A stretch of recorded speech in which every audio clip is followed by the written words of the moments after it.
Hello guys, it's Johnny time and welcome to another Web3 Security Podcast. If you have ever wondered whether you can break into smart contract hacking and security and start earning in auditing competitions without years of experience, you came to the right place. This episode is exactly for you because we have Arsen. Arsen is a young, talented security researcher from Ukraine, started from grinding in the smart contract hacking course and learning by himself, participating in auditing contests and slowly winning them, earning 5 figures in Code Arena, Cantina, Sherlock, and more. He also got offers to become a security researcher in top security Web3 security firms and won the first place in the recent Ton ecosystem Cantina contest, which also got him many more offers. How did he do it? What are his secrets? Today we're gonna find out. So without further ado, let's start with the podcast.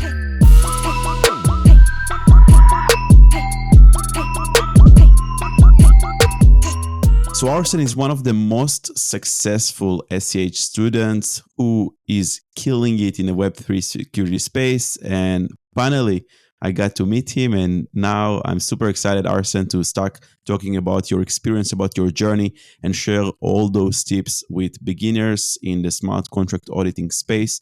Thank you so much for coming and glad to have you here. Thank you, Johnny. Good morning. Glad to be here. It was actually a long journey to actually make a podcast with here. It's not about the conversation, it's about the results and the long way that I've done to be here. So thank you very much. No problem. The goal of this podcast is definitely inspire other people to show that it's possible to make it in Web3 security, to succeed, to share some stories, some tips, and it's going to be super interesting. So let's start with the basics. Let's start with like your background. How did you start with blockchain, with security, and so on?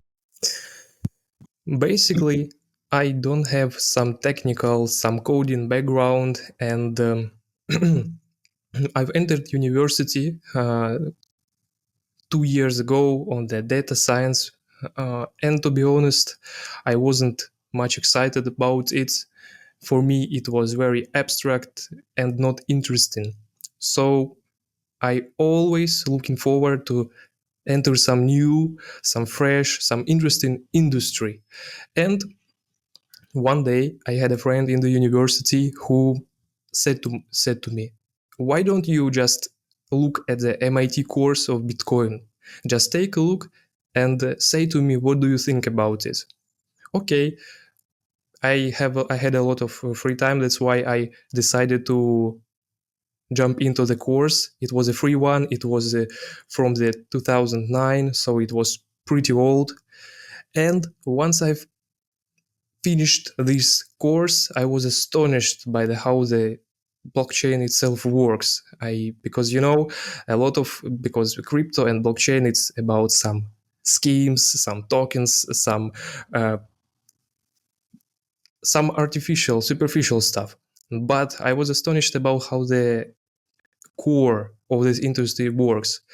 That's why I started to dive deep more. I started to learn and watch some simple videos about like how DeFi works, how Ethereum works, and in this sense, yeah. And after that, I started to attend basically every conferences to speak with the people, to understand what is popular right now, and toward which the industry is moving right now. Sorry, may I stop you and ask which year was that when you entered to the space? How many years ago? It was 2 years ago. 2 years ago, basically, yeah, 2 years ago. 2 years ago. Yeah, you remind me of myself because I remember so you watched this course, but I read the Bitcoin white paper. And I remember that I was shocked and amazed by this amazing invention and technology of how all the things work together and how they were able to solve the double spending problem with hashes, with digital signatures, with proof of work and so on. And this was the aha moment that like, oh my God, this is the technology that I want to work with. This is the future of finance. This is the future of technology in terms of finance, and I want to be involved. So sorry for interrupting. Go on. For sure, for sure. Aha moment I also had, and after that I was like a bit happy that I finally found something interesting that I really want to work on. And on the conferences, there are a lot of guys who were very technical. You know, after the one MIT course, it's not enough to speak about some deep technical stuff with crypto nerds. That's why for me it was a bit difficult. You know, when I entered the conversation with someone and they started to speak about some crazy stuff, and I understood that I lack of the knowledge. I lack the information, enough information to be able to grasp everything, literally everything in the industry. And I started to search what is important and what should I know to be able to understand all these guys and speak on the same level with them. And basically, I've reached the smart contracts and that everything is built on it on Ethereum. Ethereum is very popular right now, like the most popular chain. So that's why I started to dive deep into the smart contracts. Like, not so hard, but I spend a couple of hours every day just to watch Patrick Collins videos and simultaneously just to read this stuff. So, because one more time, I wasn't technical. For me, it was completely new, like coding and this stuff. So I read some papers. I watched some videos, but simultaneously I learned smart contracts, but not so heavily.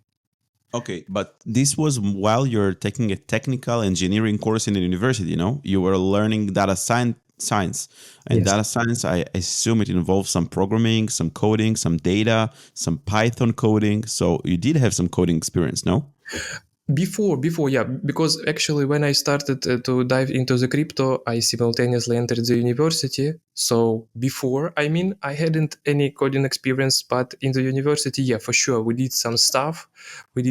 But one more time, you know, when it's not interesting for you, it's difficult to grasp the information. That's why even now, if it's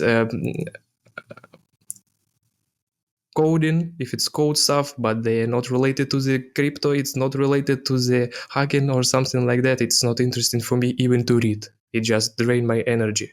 It was the same in the university. Interesting. So, meanwhile, taking your studies in the uni, before uni, you didn't have any coding experience. You got some coding and technical experience in the uni, and simultaneously, you were studying smart contracts and blockchains, and you learned most of the basic through Patrick Collins' video. What other resources did you use?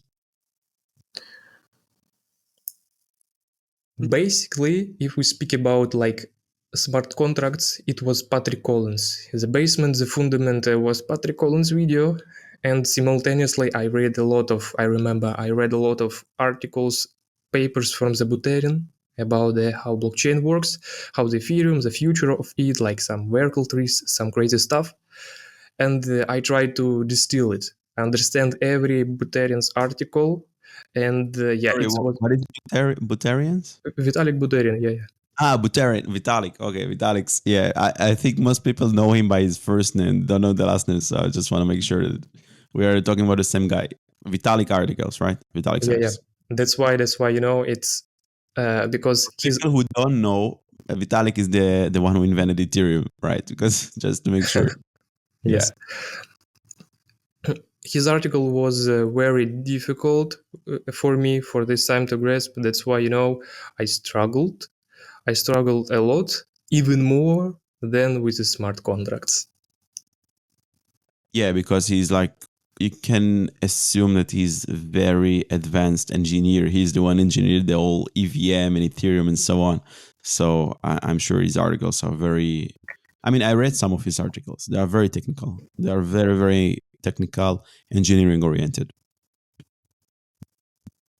All right, and at some point you learned about smart contracts, about the fundamentals, and you wanted to take it to the next step, and then about the security kinds of things. And somewhere along the way, you found my course, my smart contract hacking course. Can you share a bit about your experience of like how you got interested into security, into hacking, and your How did you progress?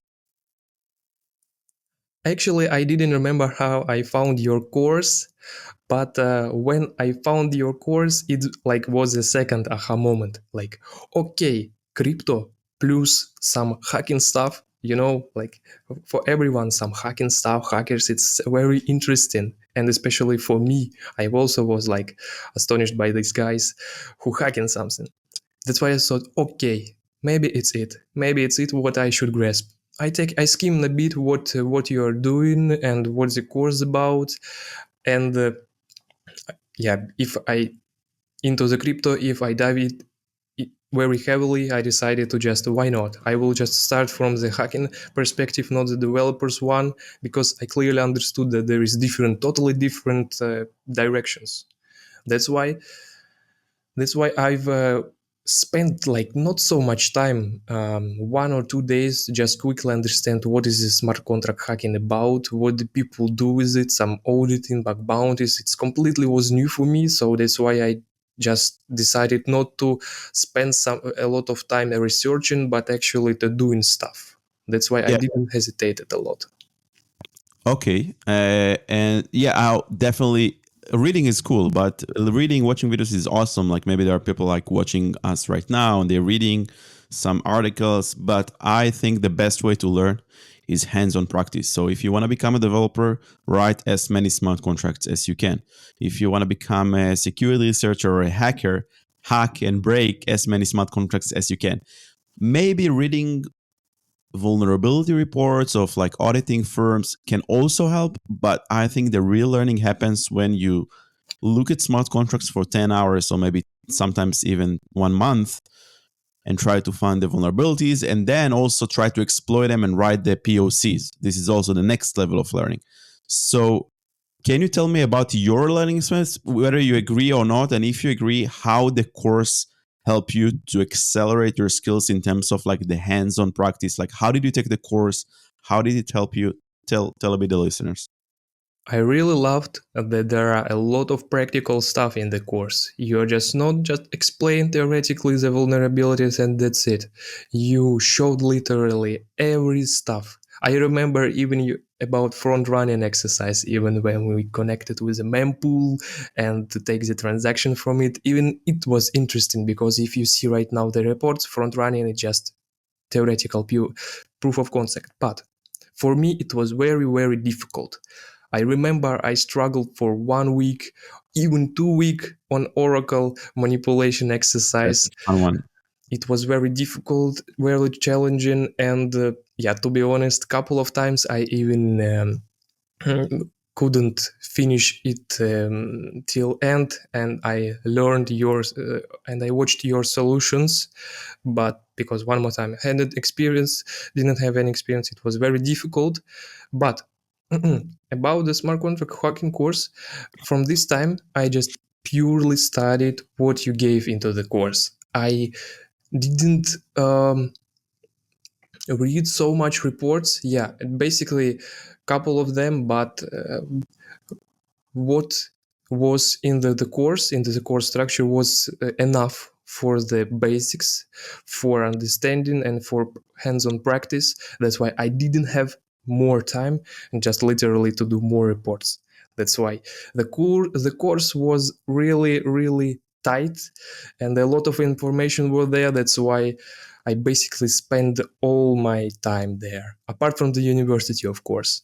Amazing. So can you share like your experience? Like you were going in the morning to the university and then in the evening, what like you try to solve exercises, you try the reentry exercise tree and for 1 week failed. And then you, because everyone is complaining about reentry exercise tree because it's really challenging. So I'm wondering like which one was the most challenging for you? How did you did it do it meanwhile your studies in your university and so on? Yeah, university started at around 10 in the morning. That's why I wanted to spend as much time as possible before the uni. And literally, I woke up every day at 6 a.m. and just spent like three and a half hours. And then after the university also then 3.5 hours. And yeah, I wanted sleep always, but I really liked. It was really excited. That's why it drive me a lot. Related to the exercise, I remember the second one on the oracle manipulation. Yeah, with the Landly Oracle manipulation, we have to. I won't spoil if someone is planning to take the course. I don't want to spoil, but it's all about flash loans and Oracle price manipulation. It's a very interesting one. Yeah, that's some serious dedication over there, man. That's amazing, impressive, and inspiring. And in a few minutes, we're gonna talk about all your success and how you were able to eventually gain the right skills to actually start winning contests and getting invited to audits. We'll explore later. But what I want to tell to the listeners, to the audience here that is listening, is that when you hear about a success, remember that he woke up every single morning at 6 a.m., go do the course 3 hours, and then go to studies, and probably then in the evening came back until late night, continue the course, continue the exercise. There was a lot of dedication, and this is all on you, all on the person. Like, no course, no magic pill will make you succeed one day. It really sit your ass and work. Can we agree on that? Yes, and basically, what I would add that it is very important. I guess not only in our industry, but in every industry, to be consistent. That's why it shouldn't be like I will spend whole day, like one day in a week on the course. No, you can do small steps, but every single day. It is how it works. I love it. It's like in the gym. Like, if it's, you need to get a strike. If you miss, okay, if you go like 3 times a week, but then you miss 2 weeks, it's gonna be way harder to go back. You wanna keep the strike. You wanna keep the momentum. And I really like your tip. Thank you so much for sharing it. All right. So meanwhile, taking the course, you started participating in auditing contest, or you first finished the course and then you like jumped into the real pool, to the real world. How was it? My experience was that after the course, I said to myself, when I will finish the course, I will immediately jump into the contest. But from the current retrospective, I believe it was a mistake, because if I would change something right now, I would jump into the contests simultaneously I'm doing your smart contract course, because I believed I miss two 2 months of participate in the contest, because what you have to understand, once you finish the smart contract hacking course, you have a knowledge, but you're still newbie in the contest. It's a real battlefield, it's a real contest, and it's totally different stuff. For me it was super hard. Even after the course, I spent on the course like 3 or 4 months, but even after the course it was very difficult for me to do the contest, because I'm not genius. I'm not someone who finds the criticals from the first context. But yeah, what I would change: jump into the contest as soon as possible. Yeah, a lot of students prefer to do that, and I also agree that it's the good approach for two reasons. Second, to push yourself forward, to push your like to push harder. And second, I think that even if you take it, meanwhile you're taking it together, you can connect the dots. So you are maybe working on an Oracle manipulation exercise, and you found like how you can manipulate the price Oracle through a flash loan. And then in the contest, at the same time, you're auditing a lending protocol, and you can also manipulate. Like, a lot of times, literally the security issues, the vulnerabilities that are in the exercises, you can literally find them, or maybe some in different variations, in auditing contests. Would you agree in that? Like, it happened many, for me it happened many times. For sure, it works in a such way. And like, maybe small advice would I give to anyone Hmm. who will do your course and simultaneously thinking about some practical stuff. I guess it should be like clear division that you must say to yourself, after 1 month of studying the smart contract hacking course, I will jump into the contest. But during this 1 month, don't simply study in the course. Also, like, apart from the practical stuff from the course, do them vulnerability defy, do some CTFs that are already public, as much practice as possible. Like 20% it is videos, and 80% it's a practice. 100%. Maybe you can even say, okay, I will finish part one of the course, because the course is huge. There are a lot of chapters, a lot of materials. That's why we divided it to part one and part two. So you can finish maybe part one and then say, okay, after I finish part one, I'm gonna continue part two, but simultaneously I'm gonna jump to one audit contest. Okay, I finish chapter front running. Okay, I'm gonna start another contest. Make maybe a roadmap or like a goal, or like, something that you will be accountable for, that you can actually, like, if you didn't do it, you're accountable for it because you said it, you're going to do it. And also I think that also doing CTFs at the same time is also great, like whether it's Ethernet, then vulnerability, or maybe even Paradigm CTF, which is way harder. And by the way, you also have my walkthrough videos on YouTube. So if you get stuck in them vulnerable DeFi or Ethernet, you can check out the playlist. I have a whole playlist with video solutions. So if you like the way I teach in the course, you have the same things in the challenges in the CDF. So it's like extra chapters. You know what? You just gave me an idea. Maybe I will even add these video solutions and then vulnerable DeFi as another like chapter or something, as CTFs, and will actually encourage students and people to take those CTFs later. And it will be like part of the course, but some kind of like bonus extension. And that way people will do this as well. But definitely, I can 100% agree that hands-on practice, 20% watching, 80% doing. And even if you cannot complete one of the exercises or one of the CTFs and watch the videos, the 4 hours that you tried, the 4 hours that you break your head around it, and maybe you failed, that's fine. It's still the learning happens, right? Or even if you did an audit contest and you found maybe one medium that got this validated and didn't find any crits, but then you read the report and I missed this, I missed that, I missed this. The learning happens. Your brain is like absorbing all these skills, that not only the knowledge, but how to find it, how to apply it, why I missed it, how this code base had this vulnerability. So always do first and then be passive and watch, and if that makes sense. For sure. Practice, it's the most important one. And one more time, I had stuck a lot of times on your course and I didn't finish like a couple of exercises. So I'm a human.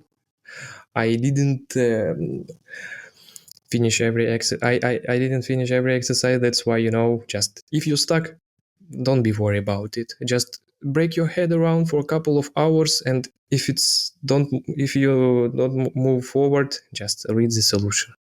Yeah, definitely. So you get stuck in some exercises in the course, but at the same time, you made 5 figures in auditing contest. So it's like the exercises are challenging, this is challenging, and it's okay. Everyone makes mistakes. Everyone can be wrong sometimes. That's fine, or find some challenge more challenging than the other.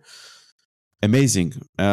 So you started auditing contests after the course, but you were also very involved in the community. You posted a lot of resources, you interacted with people. Can you tell a bit about the community? Like, what do you like about it? What you don't like about it? How did it help you? If it helped you, if it didn't help you? I know some students don't get involved in the community. That's totally fine, but maybe you can share around that area a bit. I remember actually that community was very helpful, and actually it was like also one of the triggers why I entered this course. I remember I also posted a lot of questions, and I was really glad that you and someone else who already solved these challenges could help me. And that's why community during the education, during the course, as well as now, during the contest and practical stuff, is very important. So be active, ask questions, and don't hesitate to help others. Amazing. Thanks for sharing. So let's talk about now the real battle. You started doing auditing competitions. Can you share a bit like which platform you choose, which contest you choose? How was the beginning? How you broke into from like the course, from the like, how do you say, like the exercise era, from the like preparation to the actual battlefield? The first day that I jumped into the contest was 1st January 2023. No, 2024, I guess. Yeah, and last year. Oh, yeah. um, and it was Code Arena, because for those time the Code Arena was very popular. Code Arena and Sherlock, yeah, and it was some small competition for about um, 800 lines of code with a small budget. That's why I just started to dive deep in it. It was 1 week. I've struggled a lot. I found one high which was like a lot of duplicates. I didn't receive much payments from it. But what I've understood as during the first competition, that proof of concept matters, foundry matters, and you have to learn how to do it as quickly as possible, because it was really challenging for the first contests. After the first contest, once I received no normal payments, I said to myself, okay, I'm a beginner. It's clear. It's everything works in such way. Just keep doing. I didn't have any thoughts of quitting. It was like the core pillar of my journey, because I didn't want to quit, and I said to myself, I already spent 3 or 4 months on the course, and then I will quit. Why should I waste my time? Then I participated on the blast competition on the Cantina. I didn't receive nothing. I was very young and fresh for those time, and not enough knowledge yet.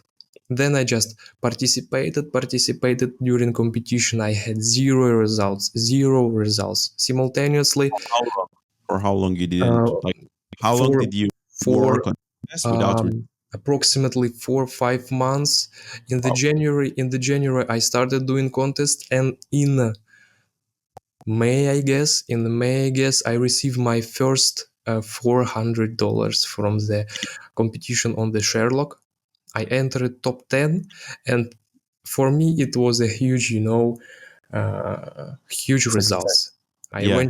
eventually done it, uh, and about 1 or 2 months after this first ever payout, I entered the CCAP contest on the Codehawks, and I managed to find Chainlink, one. right? The Chainlink contest. Yes, and I managed to find one medium and receive 10K. And for those time, it was like, okay, I will move forward. Definitely, I will definitely. It's a huge trigger to continue learning. I remember I even posted in your community, because just to encourage the guys. I was also the similar guys as those who study right now the course. Just keep going. This is so incredible and inspiring that not only your success, it didn't come with luck. It came with hard work, with dedication, and with patience.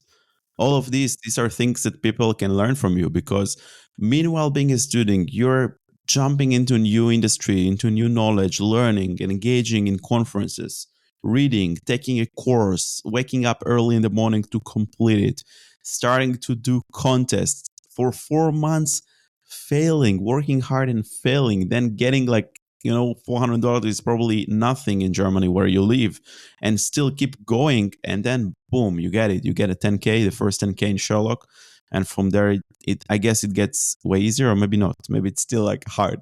Like after your first kind of success, how was it? After the success, to be honest, I thought, okay, maybe if I already get the 10K, maybe I already the strong auditor, maybe I'm already the strong guy, but not. No, the second contest. New battlefield. Every time it's a new contest, it's a Yes, new yes. Even struggle. what I found, that always believe that there is more to learn, that you are not enough. It's not enough. You are not so strong yet, and like mm, there is no end on the perfection. You always continue to grow. After, Because after mm, there is maybe trust or something like that. Trust or what's the name of the other guy that won the optimism contest with Zach, trust? Zach Zach, O'Brien. Zach O'Brien, yeah. Or Christoph. No, I'm joking. But I'm sure they are also learning every single day. Everyone is learning even the champions, the people who are like, they seem like they are godly in terms of auditing and security. They are also learning new things every day. Yes, and basically, like the second step of my journey was after the winning of CCIP contest, I really wanted to team up with someone and to do audits in a team. I always believe that two brains are much better than one brain. I contacted the guy who also won the take the pot, like also take 10k from the CCP contest. He's Bulgarian, nice guy. I'm Andrejski, his nickname. And from those contests, chain link contest, from August the till December, yeah, or till November. Couple of months we have worked together in a team, participated in the chain, participated on Cantina, entered the top 10, earned like couple of bucks together, and catched our first private audit. So I had like a great experience in collaborating with a guy, with this guy, with other guys too. But what I found out that you have to understand how to catch criticals and how to catch highs by yourself. Because yeah, you can find someone and break the stuff together, but if you don't rely solely on yourself, on your skills, then you will not become like Zach or Trust. Even if they already work together and catched huge bounties together. I guess they rely on each other. Yeah, teamwork is amazing. I mean, I also really enjoyed working with smart contract programmer in audit. Sometimes also in Ginger Security, I do like pair audits with other people. I really like it. But if you don't have the skills and if you cannot find those, even mediums, not only criticals, mediums, highs, then it's not gonna work.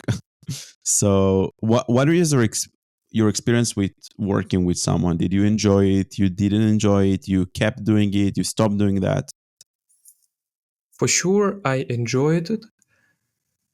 It was a great experience, and why it was a great experience? Because if you work with someone, these guys, your partner, like has a bit different mindset. You concentrate on one thing, he concentrates on another thing, and you learn how he thinks, what stuff he looks at. For example, practical stuff. This guy who I collaborated, I am Andrejski. Uh, he he always looked into the integrations. It is what allowed our team to catch some unique stuff on the competitions, and the people audit the code base, like what is in scope, but he goes a bit further into the like V1 version and integration stuff, and there are like discrepancy between new version and old version, and it taught me to look into the integrations, and to be honest, right now it helps a lot. It helps a Amazing. lot. Amazing. I also remember like pair audits when I work with other team members. This is where I learn the most because, like you said, everyone thinks differently. Then you get new ideas, new angles. And what you mentioned, checking integrations when the code base integrates with other smart contracts, with other oracles or AMMs or so on. That's usually a place where you can find vulnerabilities and pitfalls. And what helps you find criticals? What do you focus on when you come to a new code base, to a new competition?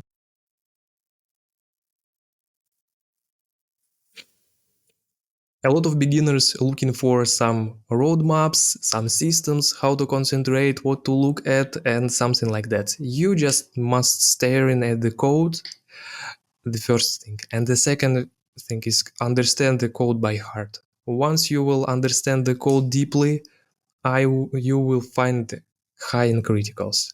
For example, I've already done a audit with the Guardian audits. It was an amazing experience. I learned a lot, and basically we have worked two teams competing between each other, and one leads in your one LSR, like guide us, help us, and some nice trick that I've learned that this LSR, mm, about after a couple of days of the audit, he prepared 13 pages of his own explanation of the protocol, how it works, his own questions, and what it shows. It shows that lead security researchers concentrate heavily on how to understand their project very deeply, like even make some small documentation, your personal one. And it helps find criticals. Deep understanding of the protocol. Nothing more. How do you get to have this deep understanding? What do you have to do through the contest to get to this deep level? Is it maybe the more contests you do, the more protocols you're aware of, or maybe it's something that you do particularly in every single contest? Because I know that every code base is different. There are some similarities. It could be the same liquid staking protocol or lending protocol or AMM, but or DeFi or NFT or so on. But every project is also unique. I remember nice quote from the Twitter from some popular security researcher, and he said that once you start to understand, once you started to grasp the projects quickly, you start to find more quality bugs. What does it mean? It means that more solidity you read, more other languages you read. You get familiar, your brain get familiar with the structure of these languages, of the how most of the AMM works, how most of the lending works. More information you have in your head, more experienced you are, more easily for you it is to grasp the system. So in the early journey, it can be like a lot of different stuffs, some then NFTs, pool, stake, and a lot of stuff. But once with experience, you already you like intuitively understand how it works. And okay, I've already audited some similar stuff. Okay, I've already audited that had some implementation, and it's nothing more as a like only experience. It's not possible to have some magic pillar. Everything comes from the experience, and this deep understanding of the project comes from experience. Once you will at least try to understand the project very deeply a couple of times, then it will be more and more easily every time. Thanks. Amazing. And you shared a bit about the experience. We jumped a bit forward in timeline about your experience with the auditing in with Guardian audits. Can you share a bit more about what protocol did you audit? How did it work? How did you get this opportunity in particular? Like, because I know that some students or other people in the community or general that are listening to us, this is their dream to be offered like to join like an audit but with Guardian, with Owen, with Daniel, or any other brilliant auditors in their team. Basically, it's what you have mentioned. It's the power of community. Once you get used to communicate with the people in the space, you will have this habit of just like writing people, ask the questions, ask for some opportunities. And to be honest, it was like uh, I I've wrote that some guys um, post the Twitter that he will make an audit with the guardians for like testing audits, and I said to myself, okay, if he can, why I can't? And immediately once I've seen this post, I wrote Daniel about like, hey guys, can I just do some test audit with you? And he immediately responds me, okay, like tomorrow we will have this opportunity for you. If you could jump as soon as possible, it would be great. And it was very quick. It was very quick, and but they wouldn't respond me if I would have like but not enough results. So it's results. Yeah, that's very bold, just to reach out to someone and say, hey, can I just try to audit with you guys? And they said yes, but I don't want people to misunderstand because I don't know how many messages from complete newbies that didn't do anything in their career. They just, I don't know, just entered 1 month ago and like, hey, can you mentor me? Or like, hey, can I be an intern in Ginger Security without any skills, without any achievements, without any even certifications and courses? Like they didn't take any course, they didn't learn anything, they didn't have any success whatsoever, and they're like, They want to be spoon-fed. So spoon-feeding doesn't work. No one likes to spoon-feed anyone. So do the hard work yourself. Take responsibility yourself, sit your ass, take courses, do competitions, succeed. Come with some receipts, because if Arsen wouldn't have anything and it would come to Daniel, hey Daniel, I want to be like you, can I join you? It wouldn't work. You need to come and show your like, I don't know, who you are and what you are and what you achieved yourself. For sure, it will be like, because basically as a professional, as an auditor, you sell yourself.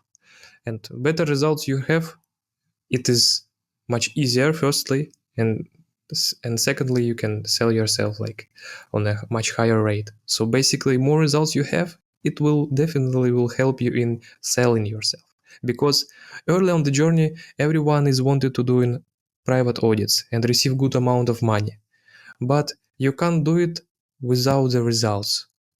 If you have already some competition wins, if you have already some top places, you can already just reach out the people and say, hey guys, I have not bad score. Maybe I can just, for example, make an audit for you. But if you don't have any score, anyone will respond. Like, the chances at least are not so high. And it connects me to the next point of like being out there. This is another thing that I advocate, even in the course, even in one of the chapters. I tell the students, go invest in your X profile, in your LinkedIn profile, in your Medium profile, in your YouTube if you like to make content. Whatever you do, just do it publicly. You finished an exercise, share it. You participated in a contest, share it. Share resources, share valuable information with the community.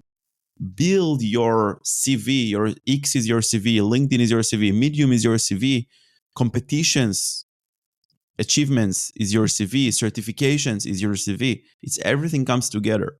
And it seems like you did really well when it comes to enhancing your profile and your value out there in the space.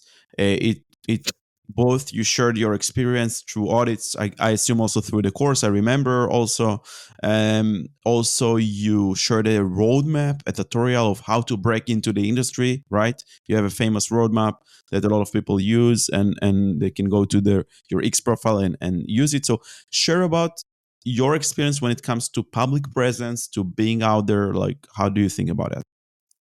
It was very valuable, like, advice from you. I even remember now that once I've heard it in your course, I understood, yeah, definitely it's worth it to make a posts in X and build a presence. And to be honest, early in the journey it was difficult. And even now I see that a lot of researchers who already do 2 years, even 3 years in the industry, they are not so, I would say, popular on X. It's just marketing presence. Because it takes time, firstly, and not a lot of people like to do it. So, but definitely it is very important. I would say not so important as being a quality auditors, but it's a 30-40% of your success. Definitely, I believe in the marketing. The whole world is built on the marketing, on the selling yourself. So you have to accept the truth. If you are a good, very strong auditor, but you just doing the contest and some even private audits, but no one know about you, it will be difficult to become, a second Pasho, for example. So you have just to build a small system for yourself. How you will post, how often you will post, and what you will post. Make some small Notion diagram, and every note that you make during the day, during the audit, just post it. It's so simple. And the Twitter algorithm will catch you. More you post, more people see it, more presence you will have. It is so simple, but it's difficult to start. To start and actually be consistent in posting. Yeah, definitely. And I want to say something about that. Even C. Michel Christophe, how do you know about him? Okay, he won competitions. He was the biggest amount, like he won the biggest amount of money in Code Arena. But He also has his blog. He also has his tutorial, his blog post of how to make $1 million in Web3. Even Trust as his blog. He regularly sharing in his blog post. He have a X account with, I don't know, 20,000 followers. He shares all the time. Pashov, all the like big names out there, they all have social presence. They all contribute back to the ecosystem by writing blog posts. Trust once was interviewed in Patrick Collins' channel as well and sharing insights. Owen, Pashov, and Trust all are guest lectures in my course, in the Smart Contract Hacking course.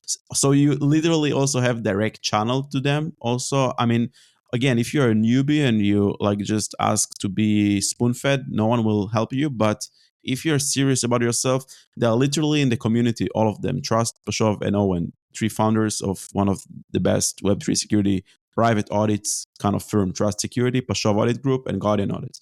So it's like super important. I cannot emphasize how important it is. And I remember when I had this aha moment before I taught you guys, and I added this to this sixth or I don't remember fifth or sixth chapter, is that when I started working on this course, when I came up with the realization, hey, there is no structured learning path, hands-on, like I know, like I like from my traditional cybersecurity learning path, and I started working on a course. Meanwhile, doing that, I was sharing teasers and screenshots from exercises that I'm building, from slides that I'm building. I don't know if you probably wasn't following me back then, but my Twitter account was like 1,000 followers, maybe even less, maybe like 500 followers. And meanwhile, working on exercises, I was sharing screenshots from like code samples, or I was building the lecture about DAO and governance attack. I was taking the slides and like, making teasers like coming soon. And suddenly some of the posts got viral and people started following me. And I started selling the course before it was ready.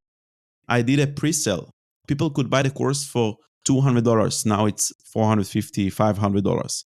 People bought a course. They bought nothing. They bought on December 2022. They bought early bird pass for the course for $200, and they waited until March for part one of the course to come out.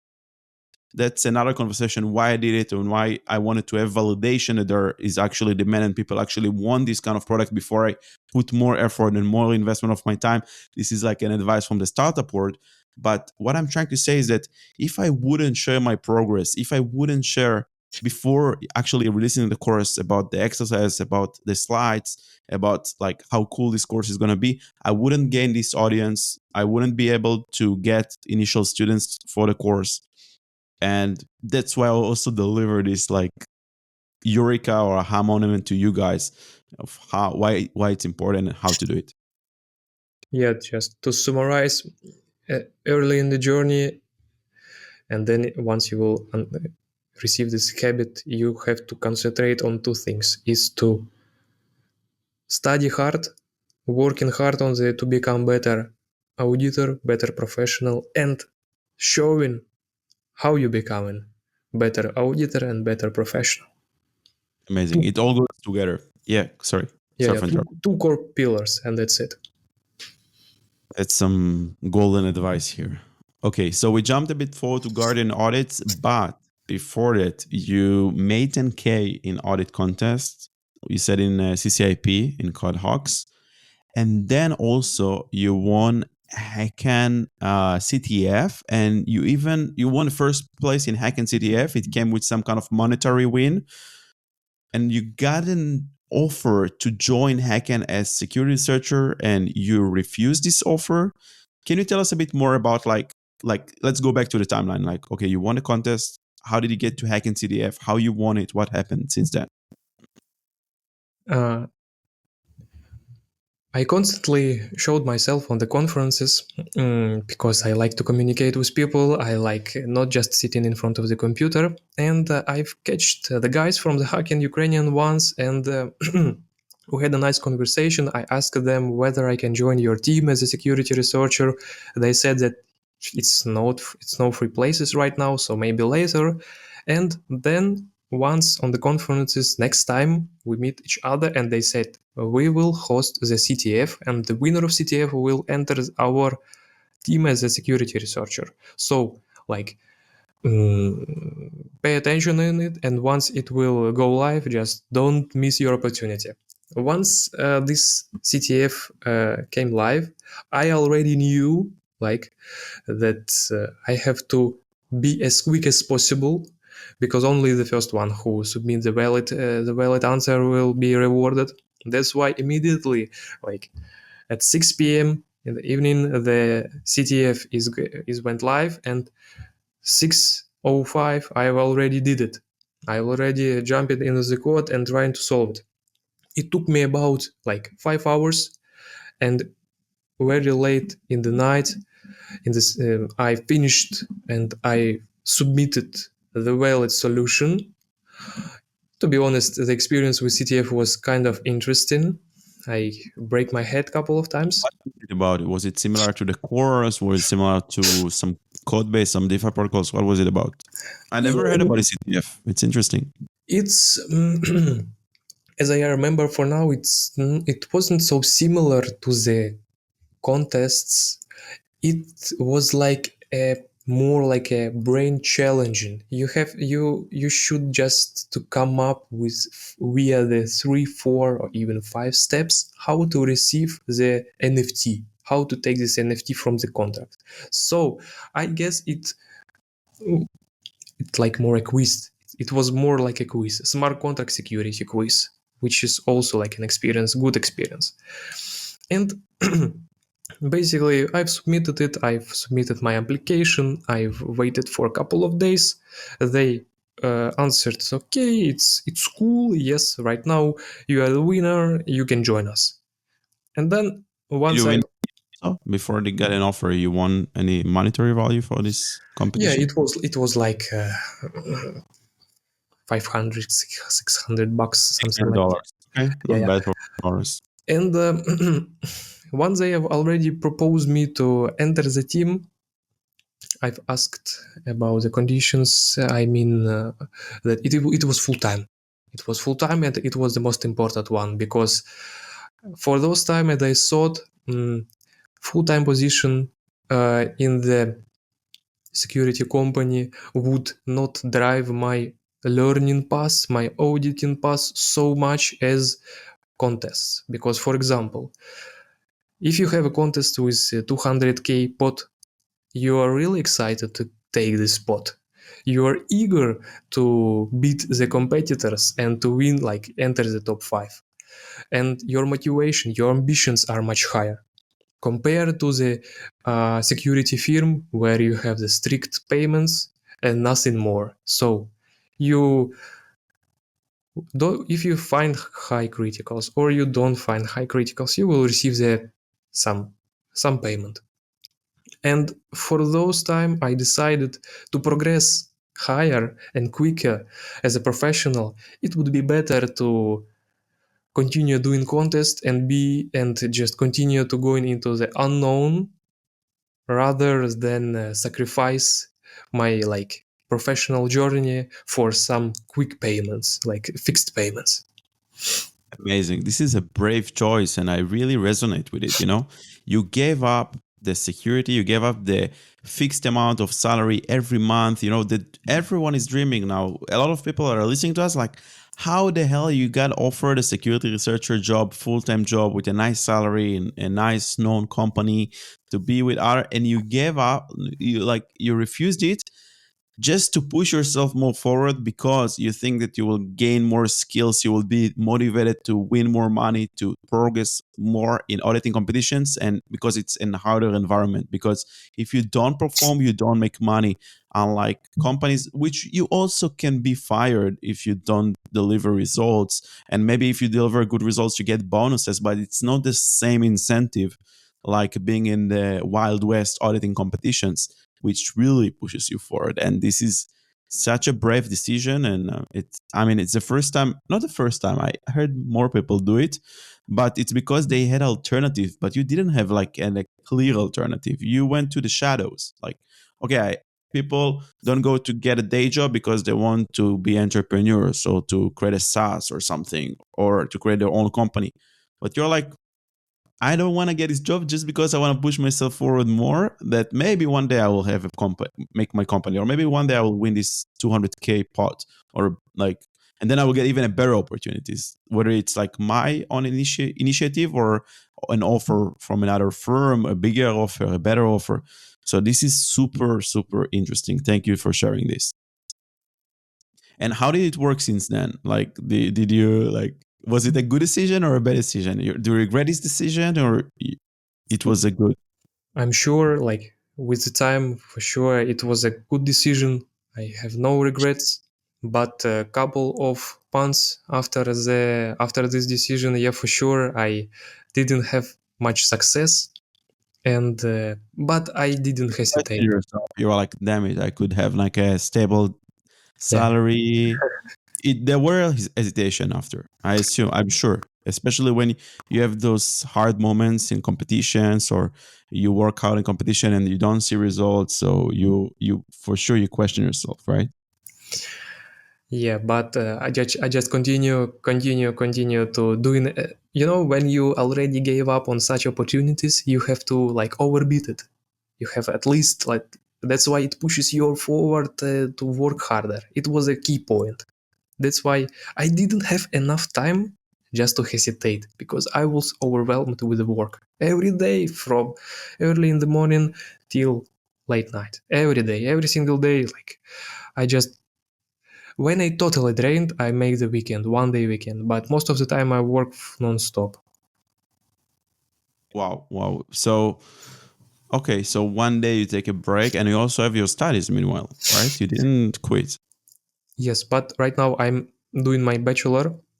That's why I have more free time. It allows me to concentrate more on the contests. Okay.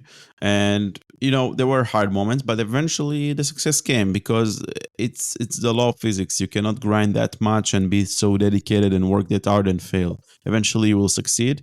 And by the way, later today I'm gonna interview and invite to the podcast another great guy from the course, Flint. I don't know, you probably know him from Yeah, X. we know it. He was sharing every single day, like how many hours he spent, like summaries on auditing, on gym, on everything.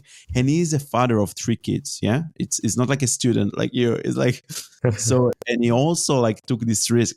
I don't want to jump for it. It's just gonna be like a few hours. I'm gonna have the conversation with him. But when I started doing these conversations with students in the course, I didn't imagine how proud I'm gonna be, because I'm so proud really to talk with you and to see your dedication and your mentality. And that's such a blessing for me, like to be your instructor, or like, I don't know, the one that help you get into space. And whether it's like students, I don't know, how old are you, like 20, in your 20s, 30s, or even a father of 3 that is like breaking from DevOps to Web3 security and took the course. So I was able to somehow help him or inspire. For me, it's like, I'm so grateful, really. So thank you so much for being here, for sharing your experience. Thank you. Wow. So, okay, let's go to the next contest that you won, which was the TON blockchain security contest, smart contracts reading in Funk in Cantina. How did you get to this contest? How were you able to win the first place to learn Funk smart contracts? Like, because I teach Solidity, I don't teach Funk, and in most of the contests there is no Funk or TON blockchain contracts. So tell us a bit about this experience. Sometimes you receive a very valuable advice that stick into your head from someone. One of the first advice that I was very valuable to me was like to post daily from you. After that, sometimes after I received or I read some advice that you have to take the niche. You have to take the niche because solidity is good, but it's already overwhelmed, and it's much easier to take the niche and enter a new language, new ecosystem. That's why I was interested in Tone. I don't know why, because maybe because of the integration in the Telegram, and I've heard always, even now, I hear always guys saying Tone, blockchain, or blockchain Tone, Tone. And I thought, okay, if people speak about it, If it's not yet popular, the security there, but people already speak about it, maybe it has a potential. And uh, then a couple of months ago, I took like 1 week or 2 weeks of studying funk just for fun, like 1 hour in the morning before main audit work. And to be honest, it didn't work because mm, combining learning new language with the main audit and work, it's not so efficient, it's not so productive. There is not quality in it. That's why I just skip it and I quit it. After I've seen that Cantina launched this new tone competition. Yeah, for sure, it's an opportunity. It's an opportunity that I will never miss, even if it's, I would say, not proportional um, budget, like compared to the lines of codes. It was 2,000 line of code for 25K, which is like not so proportional from my opinion, but for me it was pure learning experience. I didn't expect to receive a huge amount of money from it.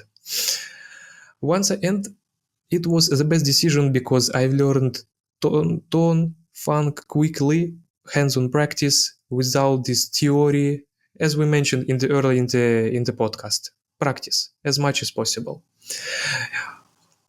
Once you just read line by line, make the notes, it's much easier to learn the language. Right now with the artificial intelligence, everything is so easy. You just have to have a desire and dedication to do it. And basically, it was 2 weeks. After 1 week of studying and grinding this contest, I've already had some ideas. I've already understood how the tone works, how the funk works, and something like that. And I've I've seen the posts from some Cantina representative, Spearbit representative, that they are looking for tone researchers, and who will win this competition will have like wait for call from us. And I thought to myself, okay, then maybe I have to even work harder than right now. And after these posts, I wake up and just to start to grind very hard. I believed that there was a bug there. I believe there was a bug that no one will find. And finally, it was a bug with the integrations.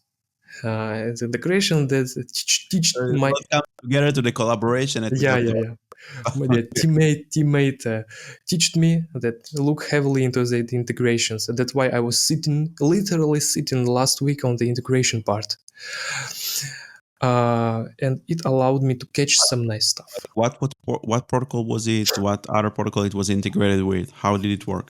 Basically, on the tone, in short, on the tone there is elector contract. It's a main contract written by tone foundations, and basically this elector contract chooses the validators for the next block round.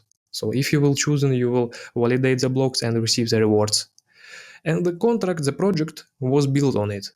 The pool of money, the stakes was gathered, and the stake will go to the elector, and in the elector they will sit for some time, and if you will choose, if the project will be chosen as a validator, they will validate the blocks and receive the money plus fees and return back the funds. So it's like liquid staking, right? It's Yes, liquid staking yes, protocol per ton. yes. And basically I found some like tricky edge case exactly in the this elector contract written by the ton, um, that would allow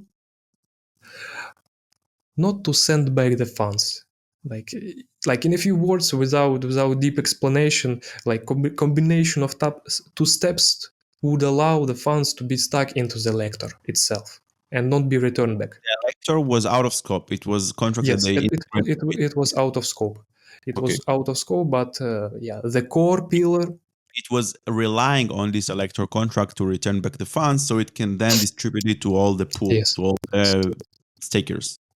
yes, and basically the stuff was that if elector fails to send funds back, it will not be able to resend it, never. It was the case, and I submitted as a high, and eventually I've received it was valid. It was valid. A couple of my findings were invalidated, like a lot of. But this one was validated, and to be honest, the validation process was pretty hard because not a lot of people are familiar with Tone. So I'm pretty sure that Cantina outsourced some other guys from Certic. I'm not sure, to validate the competition, and yeah, then the judge say that no, my finding is not valid. I prove, like I write that it is valid, why it's valid. He agrees. After that, some other guys write that no, it's still not valid.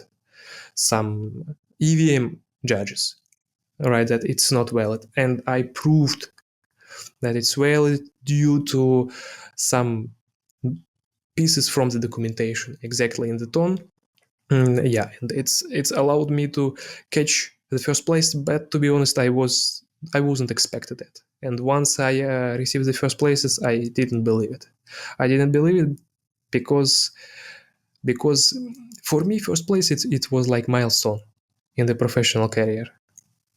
First place in a different technology and on Solidity, you learned a new technology yourself.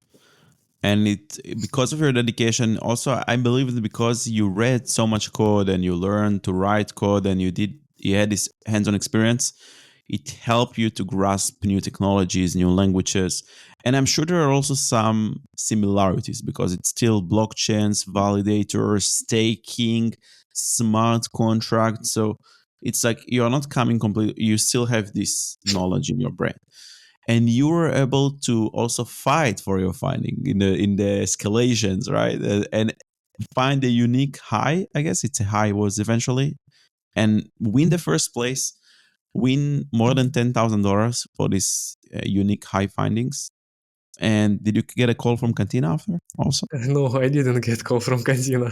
I didn't get call from Cantina, but I did get call from Zenit, from Bytes. Yeah, and he proposed to enter the Zenit as a tone researcher, and I Wow. received the proposition from Bytes. Yeah, and then I've done also one more time exactly after a couple of days of this win. I've done the first ever. The second ever contest, private audit, in Zenit team.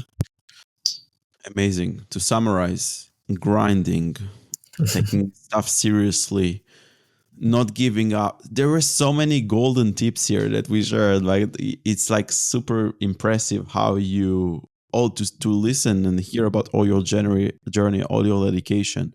And now you're in a point where you can choose. You can choose what to do. Maybe you want to do an audit with Zenith, with Bytes 032. Maybe you want to go to a competition in audit contest. Maybe you want to take a time off. Maybe you want to dive into a new technology to Cairo, maybe, or to Rust. Maybe you want to do an audit with Guardian on it. You have so many options. How do you choose like what to focus on? I would prefer to do the audits with some team. I'm not sure. It depends. It depends of my availability. It depends on my desires. But I would like to do and to work more with the teams because of the mentors, because of the quick feedback. It is also very important. And I'm planning to concentrate myself more on the funk and don't on tone on funk and don't diversify my attention because All I can learn every language, but the quantity doesn't matter. The quality does matter. 100%. So you're gonna double down on funk. You're gonna continue the grind, right? Yes.